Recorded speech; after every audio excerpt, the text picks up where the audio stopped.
So we're going to jump right into this, Chess. You were sexually assaulted as a 15-year-old in 2014 at your boarding school, St. Paul's School. You reported your attacker to police. Can you tell me what kind of backlash and bullying you faced after he was arrested? Well, I mean, growing up, my parents taught me, there's the easy way to do things and there's the hard way to do things. And the hard way usually ended up with me being in a timeout for hours and getting in trouble. And I thought that this community of people, I thought my school community, I thought my friends would do the right thing and realize, oh my God, this is wrong, this is disgusting, and this is terrible, and we should rally behind her and the other victims at school. And support them in, us in our healing. But that was not the case. And at 15 years old, I realized that these institutions, schools, whether it be schools, companies, any sort of institution, has a motto of protect and deny for the sake of the institution.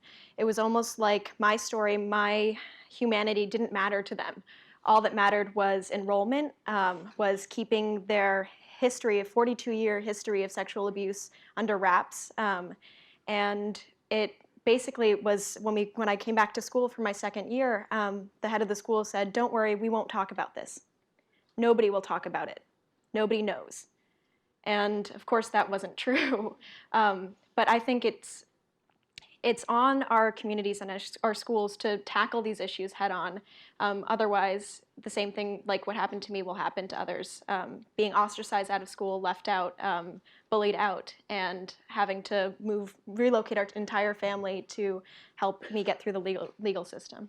I mean, one of the things that struck me the most was the silence, as you mentioned, from the administrators, but also the way that parents behaved and responded. And one of your friend's fathers ended up helping to raise from the school community over $100,000 to fund your perpetrator's defense. What was that like? It was a supreme betrayal, especially because this was one of my friends who, sat with me while I was hiding in my room after my assault, going back to school, listening to me. I think I realized later on that he was trying to get close to me, I think to take advantage of me as well. And so, I've been disappointed so much by the adults around me. And so I thought to myself, you know what, it's time for me to take a stand. I don't have to be the victim anymore. I don't have to be silent. I will not let them silence me. And I was lucky enough.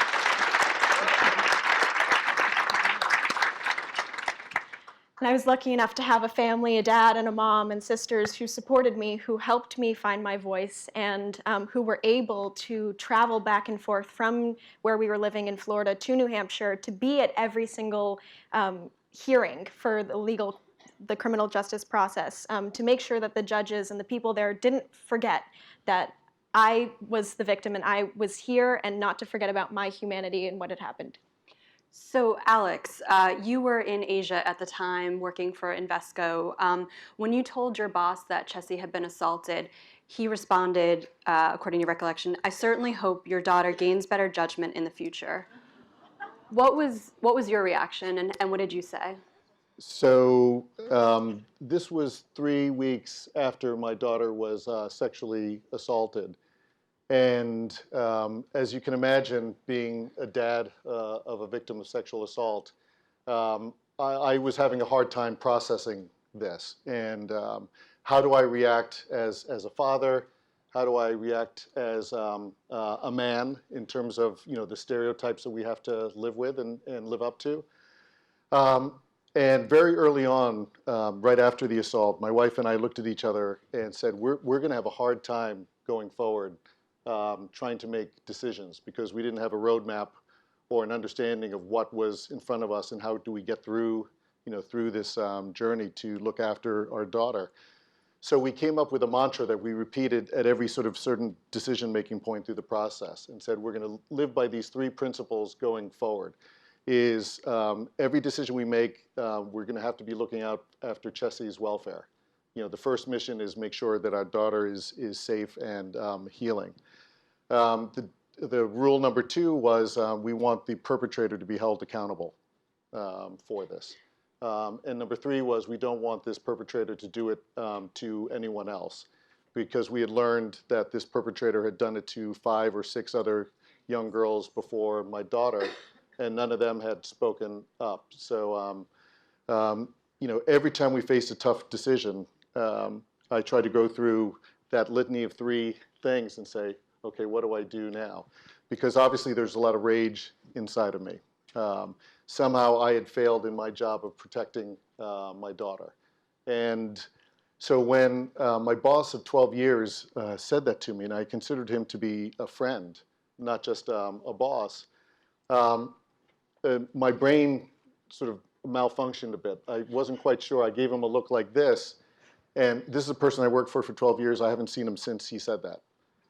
Because I got up and I went through a calculation in my head. Do I reach across and do something? But I started thinking a Chinese jail. We were in Hong Kong at the time. That's not where I want to be. But then I went through that litany and I said, you know what? I need to stand up. I walked up. I didn't respond. I turned around.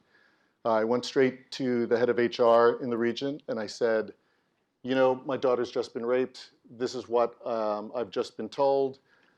She apologized, and I said, you don't need to apologize. And she said, you're a family man. My boss wasn't a family man. He didn't have daughters. And I said, no excuses that I want to hear right now. I just need to get back home to the U.S. and look after my daughter. So that was, how I processed it. And you ultimately did lose your job there after you took off some time to support Chessy through the criminal process. What kind of institutional pushback did you face both from St. Paul's School, which is where you actually also had graduated, you were an alum, and what kind of pushback did you face in the workplace? So it was interesting. We've, as a family, we've learned so much on this journey over the last 5 years, and we learned what every victim faces after they are sexually assaulted. They face silence, shame, and isolation, which is why it's so important to support survivors and create a safe environment for them to speak up. But what I also learned through the process was what I call secondary victimization, meaning you have the crime itself, but then you have the victimization that every victim faces, whether it's from family members, peers, colleagues, the institution. And Chessy faced just remarkable backlash when she returned to school. She returned to school much against my wife and my better judgment, but Chessy's counselor at the time said if we don't allow her to have control over that decision, she's going to feel this loss of power and it's going to be a very negative impact to her. So, we allowed her to go back. I took time off and I rolled up my sleeves and I went to the headmaster and I said, listen, I will volunteer to be your chief discipline officer and help you sort of clean up the culture here, because the things that I was hearing from the kids was that basically the inmates were running the asylum. The school had a motto of freedom with responsibility, and you're talking about having that kind of policy for kids that are 14 and 15 years old living away from home for the first time. But then I also ran into it in the workplace as well.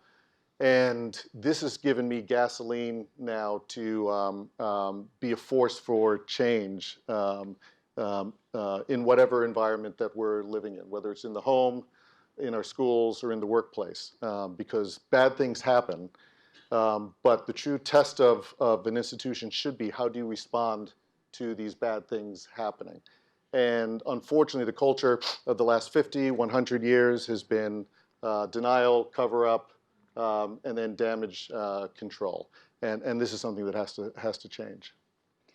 Chessy, you went through the criminal process as an anonymous Jane Doe. You were a sexual assault victim, a minor sexual assault victim. And so for the most part, your identity was protected. It wasn't entirely protected, and you can talk a little bit about that in terms of the shaming and bullying sites that went online about you. But at age 17, as you were about to start your senior year of high school, you decided to speak out and break the silence.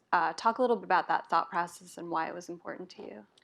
So when we were going through the trial process, we again learned that there are techniques and tactics that defense attorneys have to intimidate victims and survivors. And one of the tools that the defense attorney used was to say my name as much as possible during the proceedings, so that maybe some of them could slip past the censoring.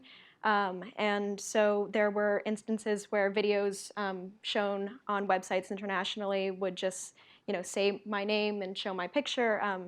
And that kind of started, there are actually websites and Facebook pages out there dedicated to outing victims of sexual assault and to creating narratives about our assaults, about who we are.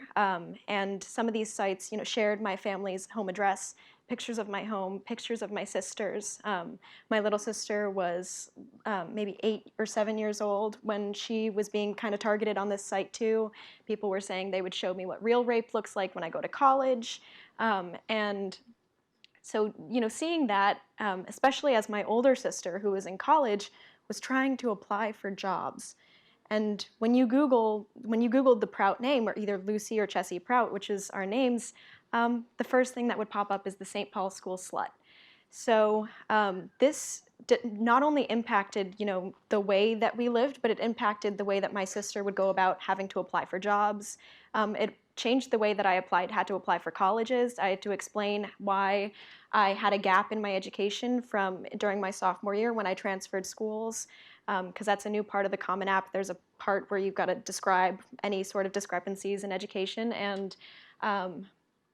And so when I was 17, starting my senior year of high school, we had been, many media outlets had come to our family through our attorneys and said, we want to share your story, we want to, get your story out there. And I didn't feel comfortable doing that until my school, when we filed our lawsuit against them, they counter-filed threatening to reveal or take away my right to anonymity during the court proceedings. And I was 17 years old. I was still a minor. And so when my parents told me that, though, I always have this memory in my head. I looked at them and I started laughing. I was like, they really think that's going to shut me up? I've been through all of this, and they think that making my name public, which it already is on the internet, is going to shut me up. And so that gave me even more fuel to say, okay, I want to share my story. I want to use my voice, because this has gone on for way too long, and there have been too many women who have come before me and paved the way to help me be able to stand up like this. And so I felt like I owed it to my mom, to my grandma, to my sisters, to stand up, use my voice, and help other young women and men realize that we have these rights to our bodies that we have to stand up for if we can, and help stand up for other people's rights as well.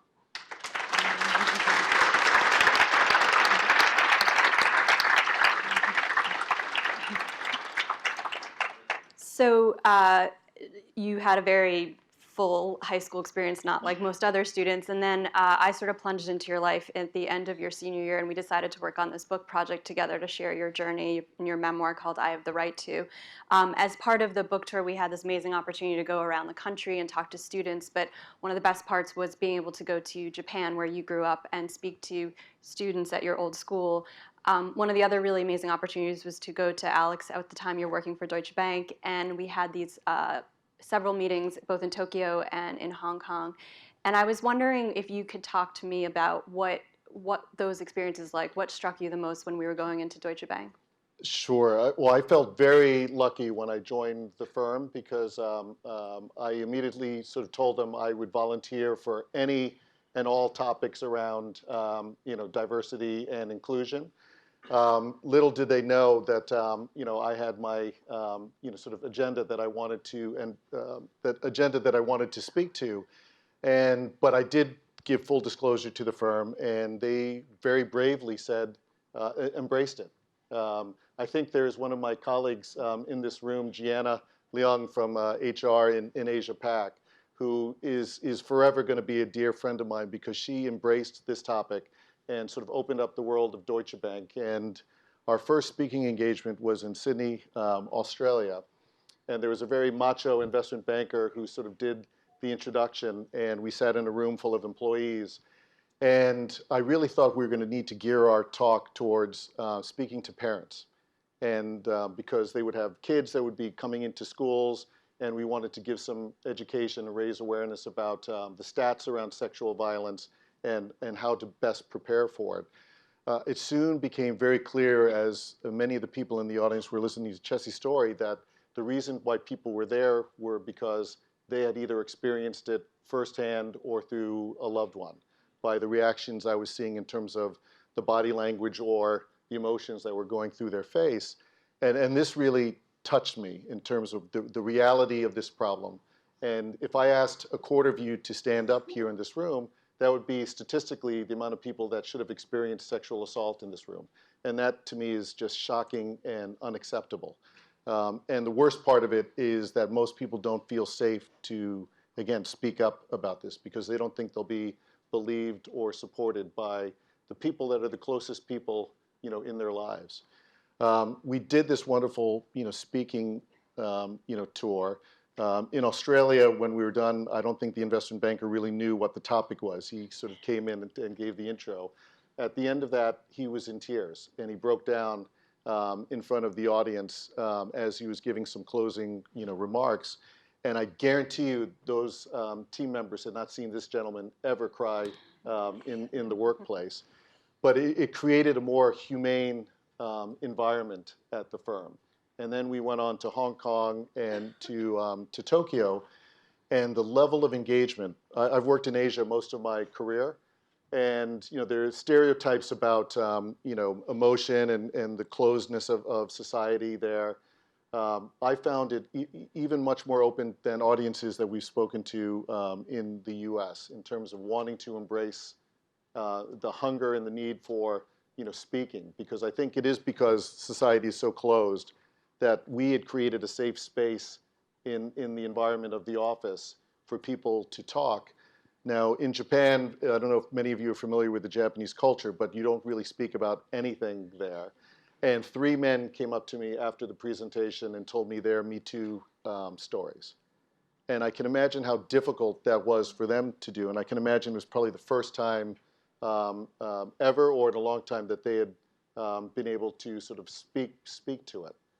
And Arianna Huffington at lunch said something very interesting about the importance of the connection between well-being and performance. And if you look at what the feeder to the corporate space are high schools and universities. If we believe the stats that 25% of women are being sexually assaulted before they graduate, and the stats are pretty much the same in high school, think about the physical, mental, psychic damage that's being done to people before they even hit the workplace. This is an epidemic in our country, not just in our country, but across the world, and we need to do something about it. Can you speak briefly about how you've made other allies in the financial world, and what do you suggest to others? I do not discriminate when it comes to sort of allies. I was fortunate to have a senior position in Asia Pac, so I was very happy if people came because they wanted to keep the boss happy. But my mantra there was listen, learn, and act. And so I would go around the region and try to listen to employees and hear about their experiences and do a little bit of learning, and then go into action mode. And it's the same thing on this topic. I think there's a lot of listening that has happened over the last year since the Me Too movement has really made this a sort of top national topic. And we've had the opportunity to learn, but we need to sort of convert that into action. And last question for Chess. There are people in this audience today that they're not just part of the business world, they're parents. They sit on the boards of directors and boards of trustees of schools like St. Paul's School. As you are not yet in the work world, but you've seen a lot, what is your challenge to them today? I think to greet survivors with humanity. The majority of survivors that I speak to who have since launched lawsuits against their schools, we all say, if only they had spoken to us, if only they had apologized, if only they had said, we will make changes, then there's no need to go through any sort of civil litigation process, because that's all we want. We want the respect, we want to be treated with humanity, and we want our institutions to change for the better so that this stops happening to young people, and young and old. Great. Thank you all so much for being here, and thank you, Thank you. Chessy and Alex.